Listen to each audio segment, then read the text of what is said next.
Αν είσαι από αυτούς που παίζουν καλύτερα στις προπονήσεις και χειρότερα στους αγώνες, τότε αυτό το βίντεο ήρθε για σένα.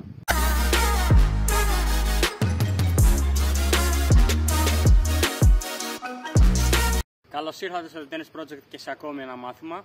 Σήμερα θα μιλήσουμε πώς επιτέλους μπορούμε να παίζουμε λίγο καλύτερα στους αγώνες και όχι στις προπονήσεις, ή μάλλον τώρα που το σκέφτομαι, καλύτερα να παίζουμε τέλεια και στα δύο. Όταν μιλάμε για τη βελτίωση στο τένις, αναφερόμαστε σε 4 βασικούς άξονες: είναι η τεχνική, η τακτική, η φυσική κατάσταση και η πνευματικότητα.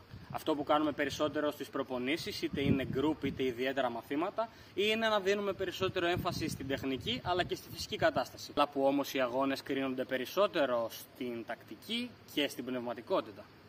Και τώρα σίγουρα αναρωτιέστε τι πρέπει να κάνουμε, να παρατήσουμε την τεχνική και τη φυσική κατάσταση. Όχι, δεν είπα σίγουρα αυτό.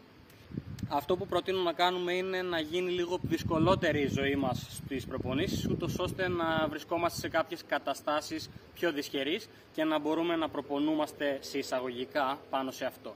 Για παράδειγμα, πολύ καλό είναι να θέτω στόχους τοποθέτησης της μπάλας κατά τη διάρκεια των προπονήσεών μου, είτε down the line, είτε διαγώνια, είτε mini cross court, δηλαδή μικρή ρηχή μπάλα διαγώνια, είτε μεγάλη διαγώνια μπάλα βαθιά, ούτως ώστε να μπορέσω να προπονήσω τα βασικά μου χτυπήματα, δηλαδή το forehand και το backhand, σε συνθήκες αγώνα.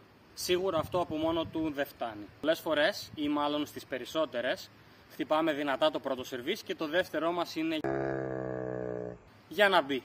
Μπορούμε να κάνουμε στην προκειμένη περίπτωση είναι να παίξουμε ένα ολόκληρο σετ με έναν αντίπαλο ή με ένα φίλο μας στην προκειμένη περίπτωση, χρησιμοποιώντας μόνο ένα σερβίς.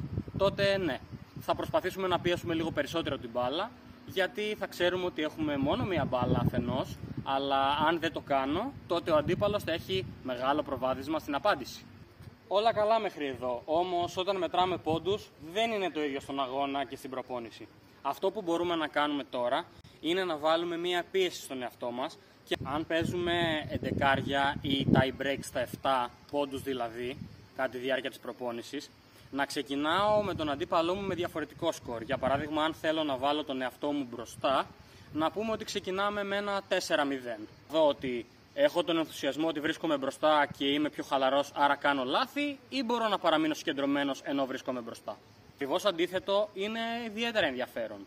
Αν βρίσκομαι πίσω στο σκορ, πώς μπορώ εγώ να αντιμετωπίσω αυτή την κατάσταση και να έρθω από κάτω προς τα πάνω, δηλαδή να γυρίσω το παιχνίδι. Όταν βρίσκομαι κάτω στο σκορ, είναι υπέρ μου ή κατά μου? Τίποτα. Είναι απλά πληροφορία. Είναι μια πληροφορία την οποία πρέπει να αποδεχτώ και να προσπαθήσω να αλλάξω.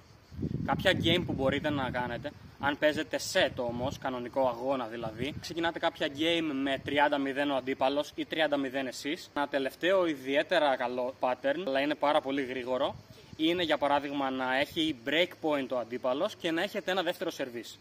Προσπαθήστε το και σίγουρα θα γίνετε λίγο καλύτεροι την επόμενη φορά. Ευχαριστώ που ήσταν και σήμερα μαζί μου. Θα σας δώσω το επόμενο επεισόδιο. Μέχρι τότε να είστε όλοι καλά.